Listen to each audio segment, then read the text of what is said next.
bringing you inside the USL Championship and League One. Segmer's got there, Marquinhos! He's been knocking on the door! He knocks it down! Diving into all the biggest stories and top headlines. You are ripping and roaring today. This is USL All Access. It's almost impossible to recreate that level of magic. With Mike Watts and Devon Kerr on Sirius XM FC. Welcome, everybody, to USL All Access on this beautiful, sort of, Tuesday evening. November 4th, the year of our Lord, that is Mike Watts. He's out walking the cat.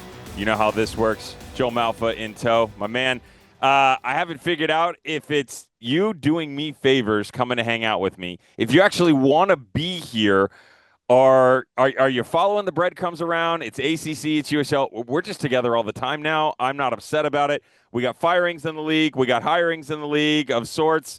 There's a lot going on. Down goes Louisville. Joe Malfa, how we doing, buddy? I don't really know what to respond to in that first. Is it that I'm insinuated as being here against my will, or the craziness that was the USL Championship this weekend? There's a lot to unpack there. Well, if anything, I think we need to get this out of the way. Number one, for people that don't know, Joe Malfa, well-traveled, well-respected, more importantly. Always happy to have you, buddy. Appreciate you joining. Mike Watts is on SEC duty later today, probably dad duty earlier on. He's still got a lot going on, that little baby running around. I got 3 kids. They can all walk. His can barely crawl. This is great because my wife usually says I talk too much, especially when she gets home from her engineering job at the end of every day. So I just kind of get it all out here, and then I'm just quieter later. So you're really doing her a service more than anything else, to be honest. I'm going to use that as leverage the next time that we speak. When she calls you out on social media, I got your back, and just a little bit more this time around. All right. Listen, coming in, moves in the front office of USL. We mentioned the hirings of sorts. We're going to get to that. You can't really bury the lead because there's so much news going on in the USL hemisphere, atmosphere, stratosphere, whatever it is. Louisville set the points per game record last week, said that it's the best team I've ever seen in regular season play. Regular season play is very important to say overall. They go down to Detroit. And obviously they weren't at Hamtramck, but they went down 1-0, and they went down hard. Devon Amumensa, 34th minute. Jay Chapman from the corner. As much as we talk about Detroit not having an identity, Danny Dicchio coming in, the change and how he wanted to be attack-minded, haven't really seen that, haven't seen the consistency. We dismissed them. We doubted them. They turn back time, and they go into this rough-and-tumble performance. I'll get to Louisville in a second, and they pull a set piece out of their you-know-what, and they get out of Lynn family with a 1-0 result. I said on social media, for my money, it is the biggest upset in the history of the USL playoffs. I'll get to why I think that in a second. Joe, your reaction to this playing out, if I'm not mistaken, you were finishing the Pittsburgh-Hartford game at the time. Yeah, we were just about simultaneous-ish because the Pittsburgh-Hartford game went to extra time. So the Louisville game, which kicked off a half hour after us. Shocking, by the way, they went to extra time. Yeah, we'll get there. That game ended up ending before us, even though we kicked off a half hour earlier. So we're keeping track of that, and just every 5-ish minutes, whatever it was that I looked at my phone to see if a score update had happened, every 5 minutes I was like, man, still 1-0. Up 85th minute, still 1-0. Like just waiting for that to change. And I mean, the way Louisville is, you score 1, you score 2. So I was half expecting to look at my phone after a 5-minute interval and see that it was 2-1. Forget back to being square at 1-1. Yeah, I mean, to your point, and you'll dive into it more. You predate me in this league, but I don't think there's anything that comes close to it. Like, candidly, off the record, or separate, behind the scenes, you and I have been chatting with our colleagues about where we expected to be, where we started to look at dinner plans and reservations and bookings for the USL final. And that conversation always sort of ended with, hey, we'll be in Louisville, right? I got to call Buffalo Trace, man. I got to get the reservation now. We're a suburban tour coming in the future. And this isn't necessarily us rooting for that. This is just us planning ahead. Expectation. And what I always keep coming back to is part of that conversation, whenever somebody was like, yeah, but last year they got upset, so why wouldn't they again? It always came back to this year's Louisville team would beat last year's Louisville team. That was kind of always the crux of our argument. And in chatting with Danny Cruz throughout the year, there was one specific conversation we had, and this isn't off the record. This is for public consumption that we used in the broadcast that week. One thing that he said that stuck with me, it was about June, July-ish. The question was posed, why haven't you guys been scoring as much this year as you did last year? And his response, not in a cocky way, it was essentially, look, we did that last year. It was fun. We set our records, but you need to defend better to win in this league. So they essentially sacrificed a few extra goals in order to tighten up defensively. And it worked all year. And you could tell that their mindset was, I don't care about winning games 4-2 anymore. I'd rather win it 1-0 and win a championship. So the mindset, the talent, everything seemed like it came together. And then poof, it's gone. It just complete stunning fashion. You can dive into the depths of some previous upsets and maybe try to find another one, but I don't think there's anything that comes close to this. The reason why I said it was the biggest ever wasn't just because of Louisville, Joe. I said it because of, yes, the well-rounded nature that you just described for Lou City. They could defend, they could attack, they could do both at a high level, extremely consistent in nature, and they did it in a wide variety of ways. We've seen this team be rough and tough, tight-knit, not have a great game, and he could goal out from a set piece or hit one on a counter when it's just not on. We've seen them destroy teams where they ran all over them, a plethora of goals, pull a rabbit out of the hat with this spectacular from afar, wonder strikes, etc., and difficult, tight matches where the overall character of what started with this club in 2015 took over, win a 1-0, 2-1, 3-2 comeback, whatever. I say it on the back end because of Detroit and a team that I don't want to say doesn't deserve to be in postseason play because that's not fair to them. The numbers say yes. But a team that at the bottom of the East barely got in number one, and number two wasn't in form. Number three doesn't really have an identity. Number four has been off the beaten path for so long, just dropping points left and right. So it's a combination of the two. I got some shouts on social media, one of which was the 2019 Phoenix team. Here's something to think about if you are a Phoenix Rising fan or you're looking into the historic nature of what just went on.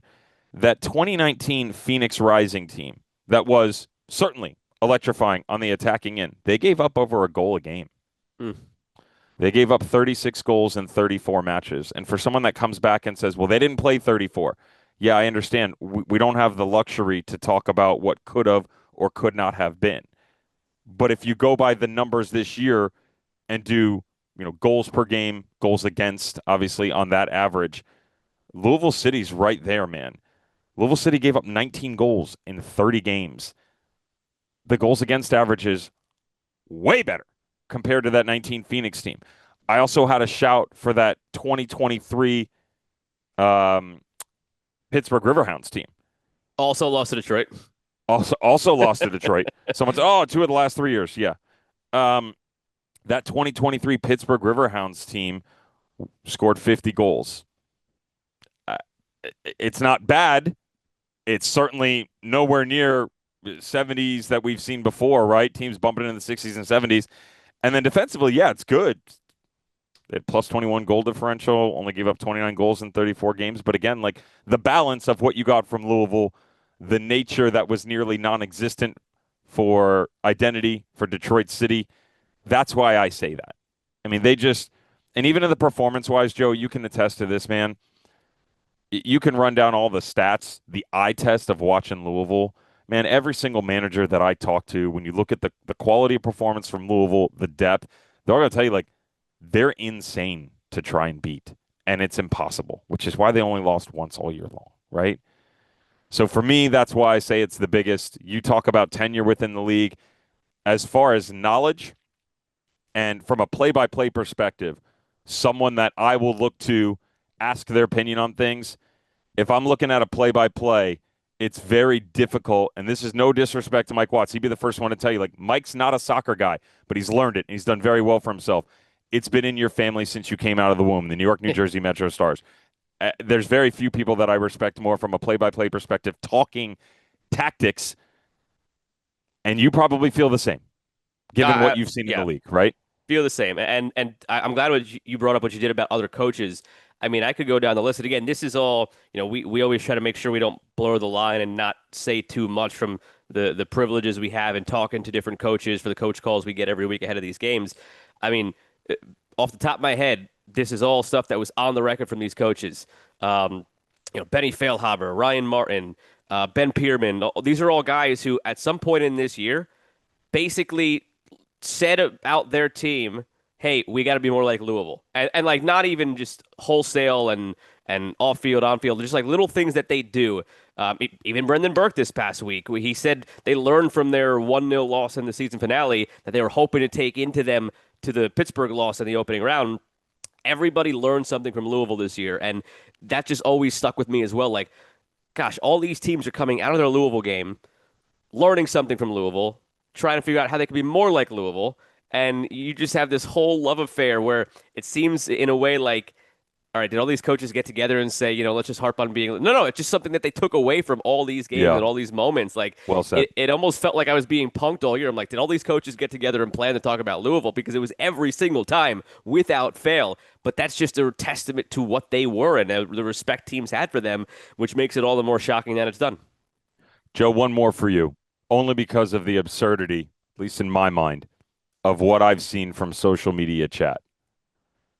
I've seen people in the Louisville fan base saying Danny Cruz out. That's insane to me. I think it's moronic, idiotic, downright stupid.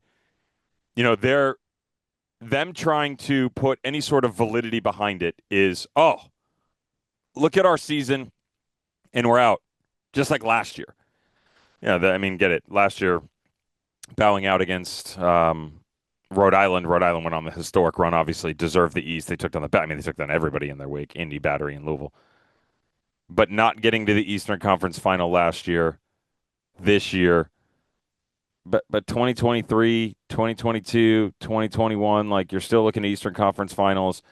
One of the better managerial moves that I've seen by Danny Cruz was the handling of his 22 team down the stretch because of how battered and bruised they were. And I don't mean as a disrespect to anybody in that organization. They didn't belong in that final. They were so beat to you-know-what. They were struggling to just get into the next game, and yet they continued to push the envelope, got themselves into a final. Like, I didn't see them getting anywhere near that just because of where they were, and yet he did it once again. There's no way. I'm not saying there's no way he's not going anywhere. There's no way that the front office is ever going to consider getting rid of him for this. No, it's funny. Like you look to different sports or different levels of the game for parallels, and you actually look to somebody that did they ever link up year-wise? You correct me if I'm wrong. Did Danny Cruz ever play for Jim Curtin at some point? Would they have lined up? Maybe not. I don't know if the years line up on that. But anyway, obviously, Danny Cruz organizationally has his ties back to Philadelphia, and Jim Curtin was just there. Look what Philadelphia did every single year. Now, I understand there was off-field things with Philadelphia about the budget, and it maybe ran its course with Jim Curtin. So I understand putting myself in the fan shoes where they're coming from, because you look this year, with due respect to Jim Curtin, what Bradley Carnell has come in and done for Philadelphia and the year that they've had. So sometimes I understand as a fan, you might look at it and say, well, if we just have a breath of fresh air at coach, maybe that's enough to put us over the top. So I understand where the fans are coming from, but they're wrong. They're wrong, and it's a case where you're overreacting to a result in a sport that sometimes can be random. Danny Cruz, 2012, 2015, Philadelphia Union. Curtin took over in 14. So a little bit, yeah. Yeah, the amount of reps that he had underneath him, doing quick math, not exactly sure, but certainly in terms of tenure within the club, he was there. Although he was on loan the majority of the 2015 season. I just meant coincidentally. Yeah. That's the situation that comes to mind. Totally get it. That's the situation that comes to mind as far as like recent head coaches in situations where like the fan chatter felt similar, and just seeing what it's become this year for Philadelphia, where I personally think they're the favorites to win MLS Cup now, the way things stand, but we'll see how that goes down. You can look at it and say, I don't know even know who to use for an example, but I guess this one comes to mind. Benny Feilhaber's not coming back to Oakland next year, right? So that's a coach that's on the market. Could a fan turn around and say, well, like he got a raw deal. Maybe his breath of fresh air will come in and we'll win a championship next year in the same way that Bradley Carnell came in and Philly might win a championship this year. Sure, you could look at it as a fan and say that. I wouldn't agree with it, but I could understand where the fans are coming from. Okay, turning pages, I guess is what it would be. Devon Kerr, Joe Malfa, USL All Access, Sirius XM FC, Tuesday, November 4th. Appreciate you all joining us. A lot to unpack here. I know there's a lot of detail going on, but if you basically took the past 2 years of headlines for the USL Championship and USL in general, I'm not sure we could pack it into one show, yet alone an entire year, and we have to pack it into 48 minutes and what has come out in the last 48 hours. North Carolina FC. I'm going to get rid of the press release just because it's very wordy and I don't agree with it and it's filled full of a lot of BS. Owner is Steve Malik, North Carolina FC. He's also the chairman of North Carolina Courage. The club announced today that they are stepping away from the championship next season. This sounds familiar. To focus on being a Division One squad. Now, refresher for everybody. Promotion and relegation and the idea of Division One. We're going to get to the appointment of Tony Scholes as the new president of the Division One entity in a second. Was proposed and announced earlier this year. Promotion and relegation was voted upon. The idea of Division One was put out by the league directly, late February, early March. The timeline put forth was a 27 hope. I think after the fact that Paul McDonough, president of the championship, has come out and said that more likely 28. And just to be clear, that's expected timeline, which means it could be more. So for North Carolina FC to step away, which they've already done once out of the championship down to League One, the fact that you wear a star in this league for a title you didn't even win in the championship is insane. Now they're going to step away again. Joe, I'm going to need a break before I break something. Your thoughts on their desire to depart, to focus on League One with an undefined, or Division One with an undefined timeline attached to it. It sounds a little bit like Oklahoma City, if you ask me. If you don't want to get yourself fired, I'm happy to do it for us. So go ahead and tell me. No, I mean, just that comment aside, look, I hate, you're putting me in a position to play devil's advocate just like a moment ago where I understand where the Louisville fans are coming from. Do it. I understand where North Carolina is coming from. However, meaning the owner, because if this carrot is dangled in front of you as far as what Division One can be, and you and I are starting to get very familiar with the Raleigh market from all of our trips into the area for college soccer this year, it is a soccer hotbed. We know this. I do think that city can very much support a Division One team. Would you not want to be in the best, most financially secure position to make that happen if it came at the expense of this coming year in championship? I could see it. I would be very perturbed about it if I were a diehard fan of the team where you're just pulling the rug out from under me, but I get where they're coming from. Doesn't mean it's going to work. Doesn't mean it's going to work. Here's my issue with that.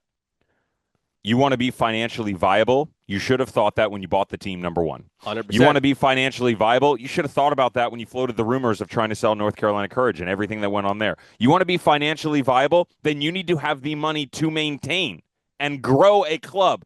Not when you get upset and throw a temper tantrum like a 5-year-old. You know what? I'm not ready to do this right now. We need to focus on this. Because guess what, Joe? None of the fans are going to buy into it. Everything about the ecosystem of USL, Championship, League One. I still call it PDL. It's USL 2. I call it PDL to spite because I got to play in it, right? The academy. It's about the culture and the following, right?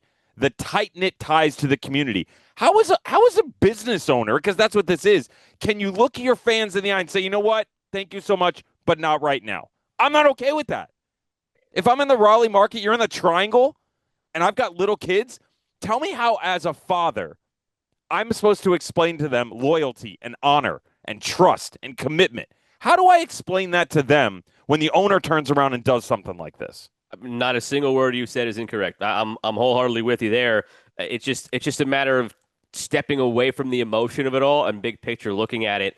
Would you rather go into that goal of Division One in a situation where you haven't set yourself up properly, you give that kid and that dad the hope of a team that they can count on, but because you haven't put those dominoes in such a way, after, we say 2028 is the timeline for it, right? Oh, you're spinning the wheels right now. I hate it. You're spinning the wheels. In 2029, because you didn't set yourself up right, now you pull that away from them. Would you rather have a couple years hiatus now, but now set yourself up for 5 years in D1? You look around sports, and like the recent thing that comes to mind is like the Oakland A's. Well, this can't happen obviously at the Major League Baseball level, but if the Oakland A's could have taken a 2-year hiatus to get their ducks in a row, maybe they'd still be in Oakland. Like little things like that. Joe, my man has already gone from the championship on their rebirth from the Carolina Railhawks back in 17 or 18. I apologize. My brain is flustered right now. I give them the benefit of the doubt because they've always gone done from the so championship. well on the field. You know what? This isn't for us because financially it's more viable over here. Let's go to League One. They go to League One. You know what? They win a championship. I smell things that are happening up there that I'm interested in. Let's go up there. Oh, you know what? And their season's not even over, by the way. God love. And this, just to be clear, this has nothing to do with the coach or the players. I love them. I love the system. I love what they've done. Tactically, the changes, we're going to get to that in a second. You step away now. You said 5 years to be viable. 15 years from now, things aren't going well. You know what? I'm good. I think I want to go down to the third division. That's not how this works, Joe. You don't just get to put your foot in the ground and say, you know what? This isn't for me. One of the great things that I've loved about this league, before we go to break, is the fact that really just before COVID, the 18-19 area, the understanding of what was necessary from league ownership to remain viable in this league was the vetting of the owners, the rebrand of what is now Phoenix Rising from Arizona United. Peter Trevisani and his incredible group coming in from New Mexico United. I have a lot of examples. The ones that are gone predated, except for Memphis, predated what is going on right now. It's a wolf in a hen house. And to me, it's just like, respectfully, and I'm sure I'm going to get flack for this, but respectfully, this is bigger than one team. And we need to make sure that the structure provided for success within this league affects everyone, because one team's decision literally does just that. And that's all I have to say about it. And I think that's more than fair. I think you and I did a good job of not getting either of us fired, but also putting both sides of it out there, because I think it's a complex issue. I don't think it's black and white. Oh, in 5 seconds, I'm going to look down at my phone and be like, Devon, we got to talk. Paul McDonough's like, that contract extension, I'm not so sure. I may not be invited to a North Carolina FC game by ownership for a while. Joke's on them. The ACCs are there in a week and a half, and I'm pretty sure if I wanted to, I could hit up John Bradford and be like, hey, man, been a big fan. Spewed your gospel all year long since you've been here. Can you slide me 2 tickets? My son and I are in town, and I would love to come and watch the brand that's disappearing at the end of the year. We've got more, but long segment. We got to go to break. Again, Devon Kerr, Joe Malfa. We've got more firings. We've got more news. We talked about the downing of Louisville City, the North Carolina FC out. We're 20 minutes in. Got to take a break. Got to take a breather. Stick around with us. There's a lot more to come. USL All Access on Sirius XM FC. Let's get back to USL All Access on Sirius XM FC with Mike Watts and Devon Kerr. Welcome back, everybody, to USL All Access, Tuesday, November 4th, 2025. Devon Kerr, Joe Malfa, Mike Watts out walking the cat. Meow. Lots going on. Listen, we knew segment 1 was long. Apologies, but one of the best teams we've ever seen in the regular season, Louisville City going down. There's a lot to digest within the historical value of this year and the possibilities of the future. North Carolina FC stepping out of the championship after this year. Again, another big story. One of the biggest ones that we sort of buried a little bit, but there's more speculation involved in it here, Joe. So more so reporting the black and white news. USL, the report actually came out over the weekend. USL has announced that Tony Scholes names USL announces that they have named English Premier League executive Tony Scholes as president of new Division One Men's League. Great quote here from Alec Papadakis, the CEO of USL. Premier League is the most watched soccer league in the world, followed by billions of fans in more than 200 countries. And Tony has been responsible for the football operations of the league while also leading a club, Stoke City. He brings his unmatched credibility and perspective as we build our Division One league and introduce promotion and relegation in U.S. professional soccer. There's a lot to take away here. My initial thoughts are brief, only because I don't want to speculate, because there's a bunch of different directions that could go, timelines, we talked about it. Understanding club culture, Stoke, promotion and relegation, the community aspect of it. Just talked in segment 1, Joe, about how important that is for the ecosystem and credibility of this league now and moving forward. I love that about him.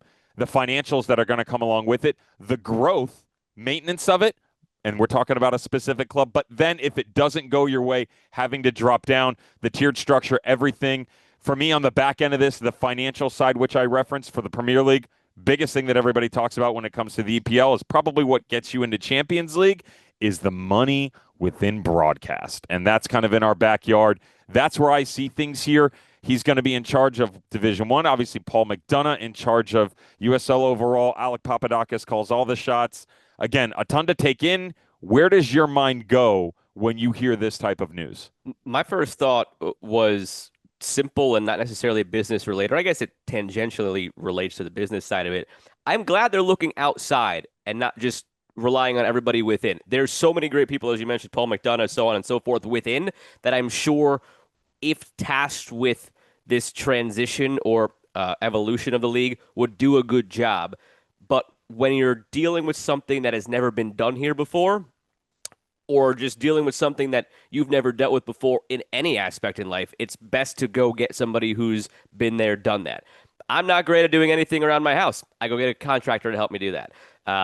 If you're not familiar with something, it's best to always get somebody who is familiar with it, if that makes sense. So while I think the Paul McDonoughs of the world and everybody else in the league could have shepherded this transition in themselves, I'm glad that the egos aren't in the way and the stubbornness isn't in the way of going externally and getting help from somebody who's been there, done that, and I think it bodes well for the league. Love that. And, you talk about coming from outside in. 2 points. The one point I would make initially is the most growth I've seen in this country at every level of the game. If we're talking MLS as the Division One, USL Championship, work its way down into grassroots, is the expansion of the mind and getting outside of the recycling of coaches and front office executives in this country. The most benefit we've gotten is opening up our minds to other ideas brought from other countries, right?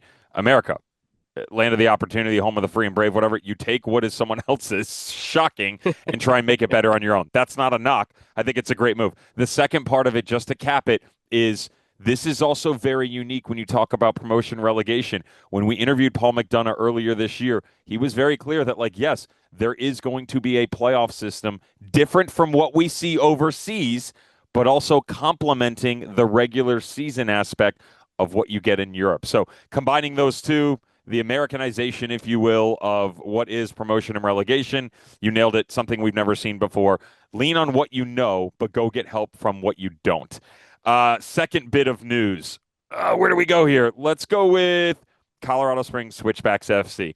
For everybody that doesn't know, friendly reminder, struggled a little bit in the West, but made their way up towards the tail end of it, won the 2024 USL Championship title.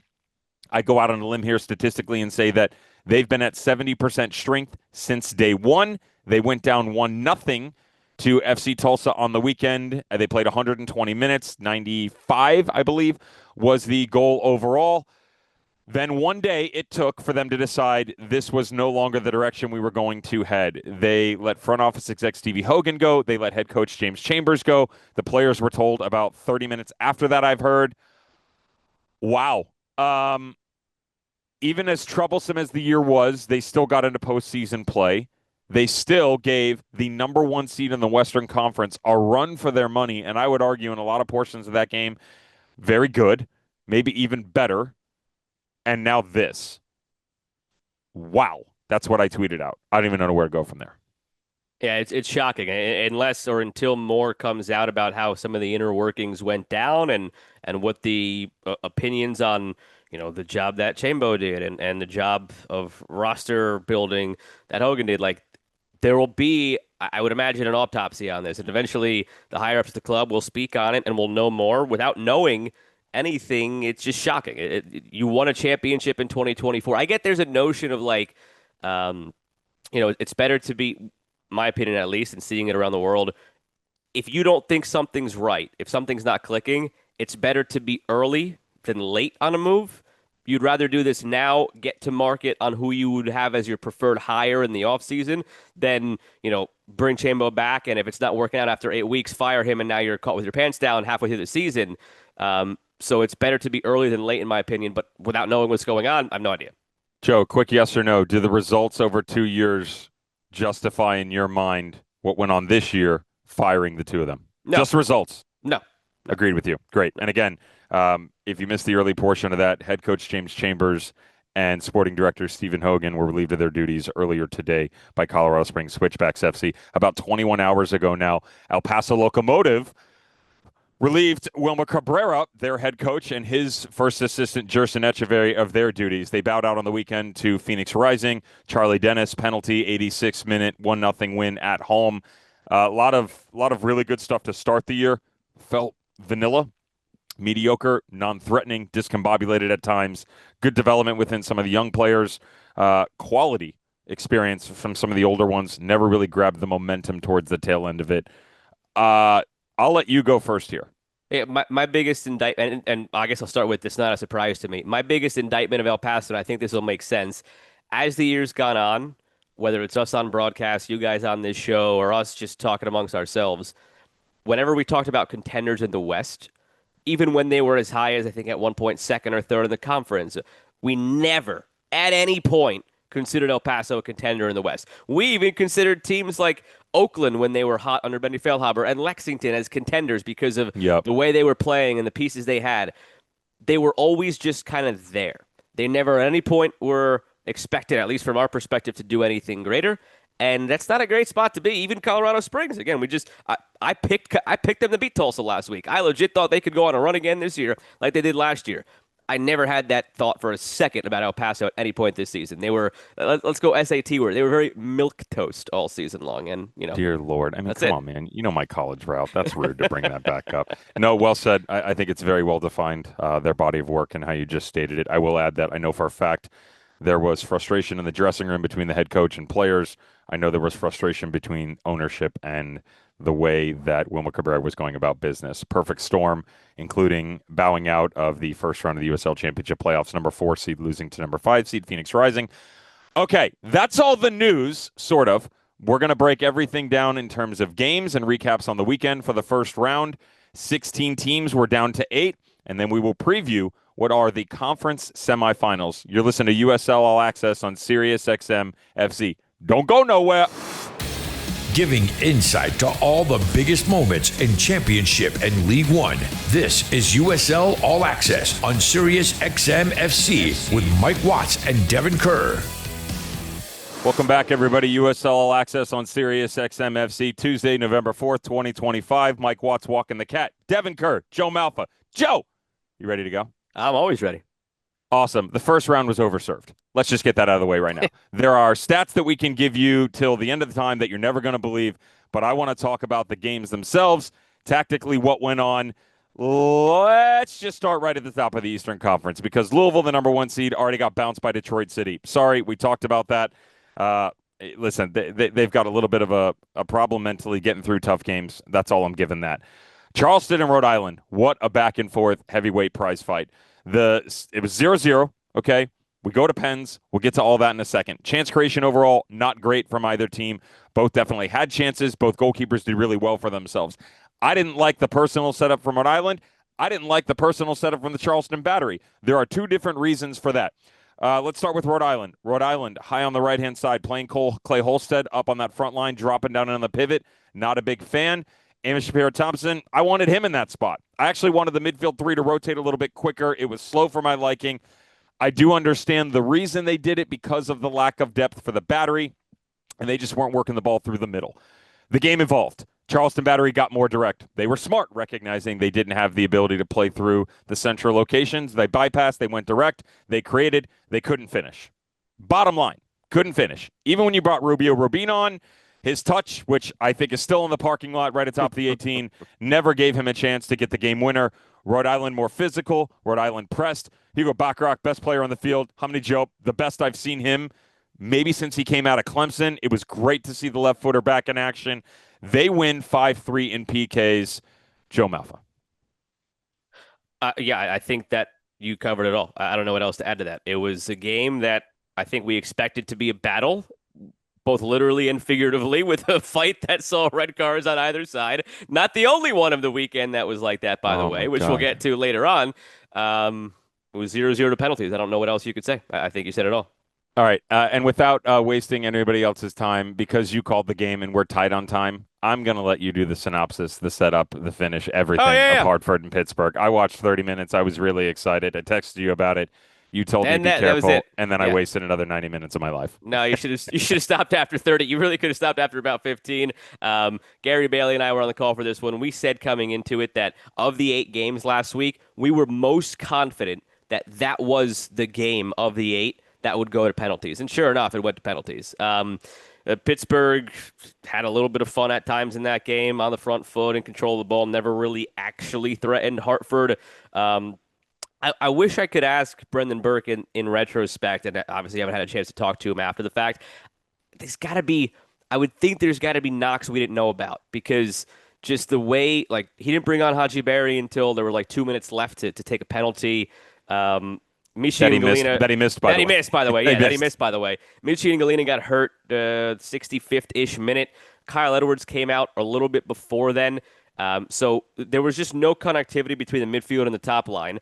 Then Edwards subbed off. Then Michi got hurt. And then from about the 65th minute on, I think that's around when Edwards subbed off and Michi got hurt, they pretty much said, all right, let's just get through an hour and hope we win this penalties. So the last hour of that was just a vat of nothingness. And then my biggest takeaway from the game was I'm glad that it came down to Sean Suber, because he's one of the underrated gems of this league. If I had a vote for all league, he'd be one of my first team all league center backs. And I'm glad he got the spotlight of the winning penalty. And now we have the rematch that we probably didn't think we were getting of that 2023 upset. And it's Pittsburgh and Detroit City this week. So we'll get there later, but it's interesting. I'm going to add one thing. I'm actually pulling it from your quotes because you had the opportunity to talk to acting head coach Rob Vincent, and the difference between his style and Bob Lilly. Thought it was very apparent on the weekend. Just basically the ideas from wingbacks, a little bit more utilization on the positive side of thinking, and the balance that you could provide in attack. Would have liked more out of the left wing in Junior A2. I thought Luke Biasi was excellent. The way that he was with the ball, immediately forward thinking, trying to link up with the front line, a lot of movement in the midfield. Danny Griffin involved in that. It's the most fluid that I've seen them on the ball, which doesn't necessarily say very much considering their XG was 0.52. But definitely a step in the right direction. Definitely a step in the right direction. The way the board opened up with Louisville and Charleston going down and Sacramento going down out west, I think people got to start thinking about Pittsburgh a little bit more, because you're not going to score on them, and they're playing in a certain way now where they might actually find a couple more goals than they were during the season. Let's stay in the East. North Carolina FC 1-0 over Loudoun. You want to talk about North Carolina again? Yeah. I'm gonna recap the game just out of respect for Bradford and what he's done. Tactical change, 3 matches back now. Listen, they dropped into a 4-back. I've been a big proponent for what they've been able to do all year long, Joe. Organization-wise, one of the better teams. They're very disciplined. They've lacked a spark on the front line. They've lacked some cohesion in between the ranks. This tactical change has given them that. Although Loudoun had 19 shots, most of them were from outside of the box or from angles. Didn't really take a bunch away from it. Didn't have the quality in the final third. Defensively, stout. The goal in the 6th minute, it is perfection in terms of football, end-to-end, sliced right through the middle. Giveaway centrally by Loudoun, yes, but handled their business the rest of the way. Statistics did favor Loudoun. Don't care. My eyes told me what I watched was that North Carolina FC were the more consistent team over the course of the night and deserved to move on. Yeah, dovetailing that off the conversation we had previous segment about North Carolina and the league at large, the one through line of their ups and downs as far as leagues and club outlook, John Bradford, the coaching staff, and what they've gotten out of the players. Through it all, the club has had success. This year, they are where they are. Last year, they made the playoffs. They ran into Louisville in that first game and lost. The year before that, they won the USL League One title. Year after year after year, you can count on them to have success and to be a good team in the playoffs because of John Bradford, and tip of the cap to them. I'm going to take the next 2 games because they're tight on time and just run through them. We'll bring you in for the last 2. Phoenix Rising at El Paso Locomotive. We talked about the departure of Wilmer Cabrera. Phoenix Rising, more power to you. Called the upset a mile away in multiple outlets, in multiple locations, and for multiple reasons. But the number one reason, Joe, being belief. They controlled the game. They didn't give a ton. It says that El Paso had 3 shots, 2 of it hit the net. I know for a fact that 2 of those came off crosses where the goalkeeper stepped up in, and yes, it was on the 8x8. Charlie Dennis, 86-minute penalty. The best quote I got on social media all weekend long was that there are only 6 goals scored in the 8 matches that were played. We got a ton of shutouts, and we'll get to that. But out of the 6 goals scored, Charlie Dennis scored 16% of the goals in the field of play. I love that. Phoenix Rising move on. And they will face, we'll get to the Tulsa, Colorado Springs game in a second, Sacramento, Orange County, SAC. I know this needs more justice, but it was a boring game overall. They were the better team overall. They had chances. They could not finish. Defensively, they gave up basically nothing. 0.42 XG for Orange County. Not a single shot on target, by the way. But they go to penalties, and the move, which is insane to me, of what they were able to do at the goalkeeping position. Tet Cadono, dear Lord, I didn't even know it was a thought that you were going to make this move. It's Tetsuya, but he goes by Tet. Danny Stone brings on Tet Cadono just before penalties. My man saves 3 out of 7. Good for him. The fight, the spear, is that what we call it? You're a wrestling guy. Chris Hagard picks Roro Lopez up, drops him onto the ground. Roro coming down, punches him, kicks him, red carded. A terrible way to end his career. He's not that type of person. The moment got him. They could never recover. The dream for number 2 and Sacramento Republic is over. Okay, those are the 2. Super tight on time. Joe, Tulsa, Colorado Springs. Have you ever seen the movie Uncut Gems with Adam Sandler? Movie. Oh, yeah. Oh, my God, this was this game. From the first whistle, literally the first whistle, until extra time, I was sick to my stomach. My hands were shaking. Now, I was watching it at 5:30 in the morning. I don't eat breakfast, and I had espresso. That's probably why. But, oh, my God, was this game intense. Back and forth, and physical, and direct, and then touchy, and moving through the middle, in the channel. You got everything in this game. And Tulsa, once again, showed us that they are grimy and gritty and can find ways to just work themselves through games, because there were chances for Colorado Springs. But the one thing that two things that Colorado Springs has dealt with all year long. 1, injuries. 2, poor goalkeeping. The goal given up, all due respect to Tulsa. Herrera, get off your line, make a move. They used 27 goalkeepers this year. They couldn't find one save when it matters most, and that's where we're at. Quick comment, Joe. My quick comment on Tulsa is it's interesting. They're almost the reverse of Louisville, and it's funny because Luke Spencer comes from that tree in that program. Whereas Louisville, you always had that doubt in your mind. Would they wither in the moment like last year? Would that get to them? There's just something about this Tulsa team this year. Look, Good I don't shout, know. dude. I don't know if I would. If you stacked all 24 teams in the league, I don't know if on paper I would pick Tulsa in the top 5. In the top 8 from a roster build, from a roster build and soccer perspective. But if you ask me to pick one team to win one game, they just found a way all season long, and they just got this swagger about them. And it always felt like in this game, as chaotic as it was, they were going to find a way, and they did. And credit to Luke Spencer and the boys for that. New Mexico United 2-0 over San Antonio FC. Tactical adjustments I didn't understand. Mitch Tainer moved to the middle of the back 3. They tried to bump him up into the midfield, use him as a 6. Jorge Hernandez out wide. One of the better relationships, if not the best, you get out of that team is going to be Tainer in the way that he links up centrally. They couldn't do that at all. Akali in the 20th minute. It's the best team goal I've seen in the playoffs this year. That's not saying much. There were only 6 goals in the opening round.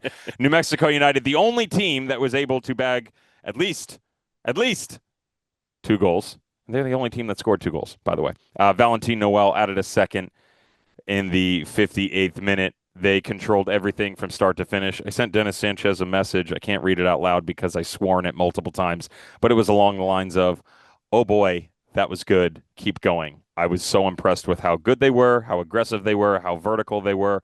Greg Hurst is healthy. His moving off ball is insane, and we got to go to break. I'm sorry, Joe, for cutting you off. We're running light on time. Joe Malfa, Devon Kerr, USL All Access on Sirius XM FC. Right around the corner. I know we're moving quick. We got previews from the conference semifinals on the weekend. You're listening to USL All Access on Sirius XM FC. Here are your hosts, Mike Watts and Devon Kerr. Welcome back, everybody. USL All Access on Sirius XM FC. You know it's November. You know it's the 4th. Mike Watts is walking the cat. Devon Kerr, Joe Malfa. 4 games left, Joe. 8 teams. That's math on the fly. That's something I can't normally do. Let's start in the Eastern Conference. North Carolina FC holds the hosting rights because they're the higher seed. And, well, they scored more points in the regular season. Earned more points in the regular season. Moving quick. I'm just going to throw it up in your lap, and I want to see where you go, and I'll respond. North Carolina hosting Rhode Island. What are the people watching? People are watching to see if Rhode Island can bully a team again, the way they bullied teams all last postseason, and the way they bullied Charleston this week. And if they can do that, Rhode Island will be in the conference final once again. Really curious to see how John Bradford is going to handle the multitude of changes that Cano Smith shows at him. I was very impressed with the changes made in the game against Charleston Battery. I will say that Charleston Battery didn't have much to answer with because the arsenal on the bench depleted. Not even Juan David Torres, which looks like there's some stuff going on off the field because there's no injury report, and he's been unavailable in seven of the last 8 games. Missed 7 games in the regular season. Missed the conference quarterfinal, if we're going to call that opening round game. I'm with you, though. That's going to be a physical game. Transition probably wins it. Anderson's got to be incredible up top. Midfield's got to be stout for North Carolina and rotate. Pittsburgh, Detroit City. Can Detroit go on the road and do it with 1 goal again? Will we get a goal? Okay. I think that's the better question in this game. Pittsburgh has played back-to-back 0-0s because don't forget they ended the regular season with a 0-0 against Phoenix. So will we get a goal is a better question. I joke. I think we will, the way these teams have been playing this year.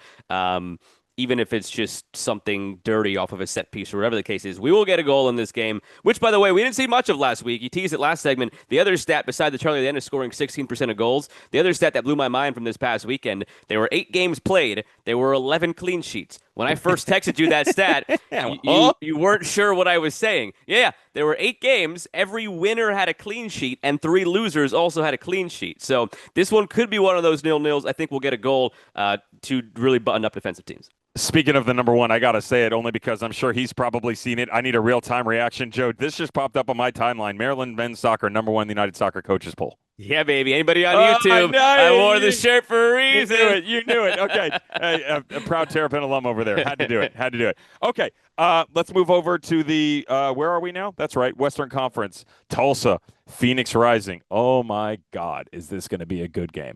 If I'm doing my math correctly, and I need to be very, very careful, Luke Spencer. Yes, he did. Luke Spencer was the talisman in 2017. Didn't go his way at the end because he got hurt. Cam Lancaster comes in, scores the game winner. Cam Lancaster becomes the main guy. Luke goes on an incredible run and scores the game winner in the 2018 USL Championship Final against the Bed Bad Wolf and Phoenix Rising. Well, they're back at it again, baby. FC Tulsa hosting Phoenix Rising. Joe, do we stay at 11? Can this game stay 11v11? That's a question. It's going to be an 11 on a scale of 1 to 10. It's just going to be a fantastic, energetic end-to-end game. I know that much. The best? You thought the Tulsa Colorado Springs game was uncut gems. This is going to be that on steroids. I can't do that. Is that on paper? Is this the best game of the conference semifinals? Oh no, I think the next one is that you're going to get to. Okay, I thought you might say that, but yeah. I just wanted to ask to make sure. The final one, New Mexico United hosting Orange County SC.